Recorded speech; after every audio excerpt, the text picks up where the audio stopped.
what I could remember of music and healing theory, percussion instruments primarily influence the nervous system.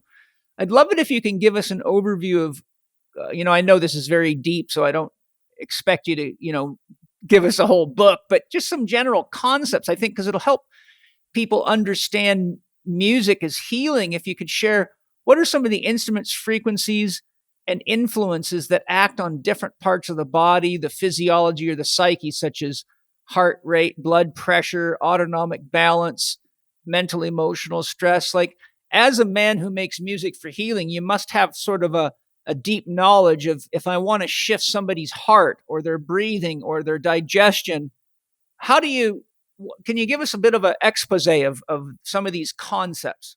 Yeah. So I am a little different from most, like a music therapist or something of that nature. So when I'm working to target something specifically, the first thing I start with is frequency, right? And based off of that frequency, the next thing I look at is tempo. And so tempo is a very powerful thing, like 85 beats per minute. Between like 75 and 85 beats per minute, I found is a very powerful sweet spot to kind of step down the nervous system, the brainwave activity, the heart rate. It's just something that really helps people in general to slow down.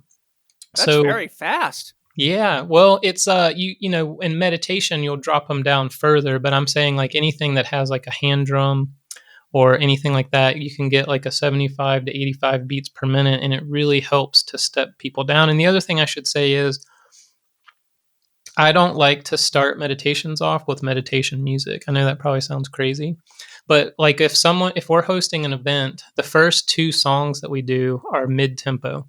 And the reason is like people going through parking garages or parking lots and traffic, and then they just come and it's like, okay, let's meditate, guys. And it's just drop right in. It's just not, it doesn't work, You got to meet them where they're at.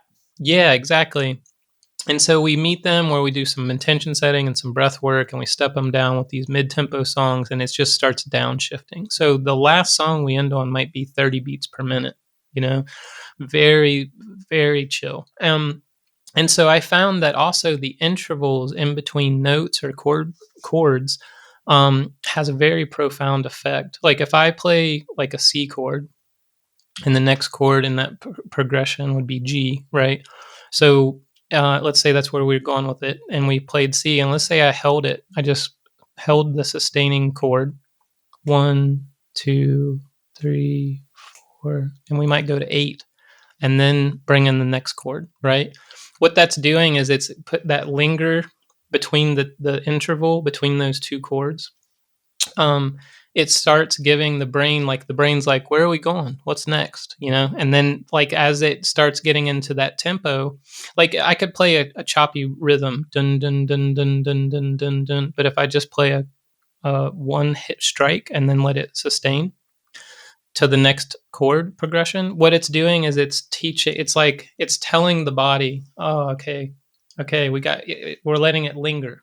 And that interval of silence between those notes makes the next note more powerful, but it also is setting up the body for that relaxation, that letting go that needs to take place. So the intervals in between notes is a powerful thing, the space in between, and then the tempo and the frequency, and that's really where I start. But typically people will say drums are like root chakra.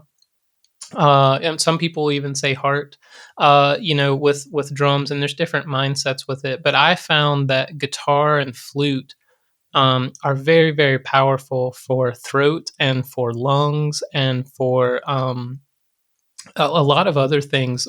But the throat chakra and then the lungs, people that are having respiratory issues or like the flu or a cold that's in their chest. I've seen that guitar is just a really powerful thing in that movement of that energy for whatever reason that is. And so I love Native American flutes. I have one of my friends who's a shaman. This is a flute that's made in 528. It's a bamboo flute, and he put the colors on each of the holes here for the notes, and he put an infinity symbol here and a lightning bolt on the shaft here, and it's really really powerful flute, and we use this in a lot of the shamanic album. The songs that are in 528, and so yeah, I love the wind instruments are just so powerful for creating relaxation in general. It's a really powerful tool. Isn't 528 the heart chakra? 528 is in the solfeggio is associated with the solar plexus, and then there's the heart chakra six. So 528 is the solar plexus, and 639 hertz would be the heart chakra. Okay, yeah. In the solfeggio. It's interesting because different books give different frequencies for that. Right, exactly. So I think it varies depending on, because a lot of these people are sharing what they feel, but I think there can be a little difference in our perception and, depending on who we are and what's going on in our life at the time. Yes, for sure. Well, that's really interesting. I love all that stuff. And as I said, I have studied a number of books. I have quite a section in my library on, sound healing and music theory. And I've studied, and used tuning forks and all sorts of stuff for healing work. And so I have enough background in it. But when I do a healing ceremony, I actually don't think at all. I just empty the bone and let my soul guide me to what instruments to use and all that. So I connect to the soul of the individual and ask their soul to guide me. But I also like knowing, for example, when I studied shamanism, and always do study it, but practice it a lot, I learned that the rattles in Native American Indian healing philosophy were meant to represent rain, and the function was to wash pain out of the body. Yes. And so I've spent years working with rattles and drums and have quite a selection of them. And I find rattles are very, very good when people have a lot of blocked up emotional energy in them. Yeah. Rain sticks are awesome too in that regard too. Yeah, I have a Yeah. beautiful big Aboriginal one, probably like 5 feet long, and it's very powerful. Wow. Does that go for a long time? Yes, it does. Yeah. Yeah, that's cool. That's awesome. Yeah, somebody gave it to me as a gift, and I love it. It's sitting. We have a music room in the house, and sometimes we go in there with the kids and we have a piano and drums and various rattles and toys, and we'll just get in with the kids and start just spontaneously letting whatever comes out comes out. That's awesome. Yeah. Now, sound doesn't just affect the body through the eardrum. I'd love it if you can give us an overview of the different ways sound affects us and how it does it. Yeah.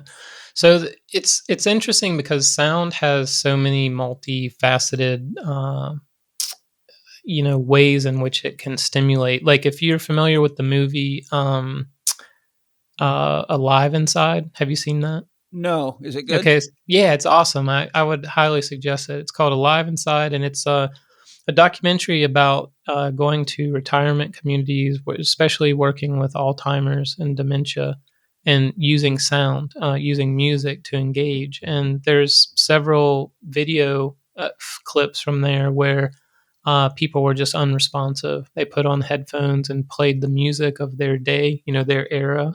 Yes, I have seen it actually. Yeah. Very good. Yeah, people that were completely unresponsive woke up. Yeah. So that is it's traveling through the ears, but in dementia, the part of the brain that lights up with music, which the brain, it's one of the few things that lights up most of the brain all at once. Music's a very powerful because you have memory recall. You've got, the left and right hemispheres are affected by different frequencies and different instruments, and they're even seeing now in studies that cultural music and the different scales from different cultures of music are lighting up different parts of the brain, which is really interesting to see that develop, that trial develop more. And, but it's so powerful that like I constantly talk about people that have emotional connection. Like let's say that one of my friends, her dad played Native American flute and he passed away. And the way that she remembers that instrument and the way that the closeness of that instrument to her heart every time she hears it is much, much more powerful than someone that just kind of has no connection to that instrument. Do you know what I mean? And so it allows a deeper, sense of connection to those instruments, and I also think it doesn't even have to be memory. I think that there's people who, intuitively feel connected to instruments from the get-go, and for me, those 2 instruments are the cello. I love the cello, and I love a tie between the pipa, which is a Chinese instrument, and the hammered dulcimer. Like, Oh I yeah, I just have a hammer dulcimer. Awesome, awesome. Yeah, I love hammered dulcimers. They're so beautiful. And so I think like I have played hammered dulcimer and I've played a peepaw, but I just knew from the first time I heard them that I was connected to those instruments, in some way beyond this life, and I think that all of us have those kind of spirit instruments, that really speak to us. And so when you find that spirit instrument, that connection, I think it's much more profound of the effect it has on your body, and your release work and healing. And so then, there's also the effects, like, you see people do gong bath and they'll take a blood sample before the gong bath and a blood sample after the gong bath, or they'll do the heart rate. So you've got like brainwave activity changing, you've got heart rate that's being affected, you've got blood work that's showing different, levels of, immunity changing just from being at a 30-minute to an hour sound bath, right? You've got, the power of changing your mood and feelings. You've got, you know what I'm saying? It's so, the effects of music are so profound and powerful. And the last thing I'll say is, um, if you went to a blockbuster movie and you turned the volume down of the music, but you left all the dialogue of the movie, that movie would be vastly different. And the epicness and all of the climaxes and all of those things would be non-existent. The music adds so much, and so I try to explain to people, your self-care practices can be elevated and amplified through a soundtrack that is created specifically for you and your routine. It's like having your own powerful soundtrack that amplifies the experience for you. And it's a really powerful, emotional burst, amplification.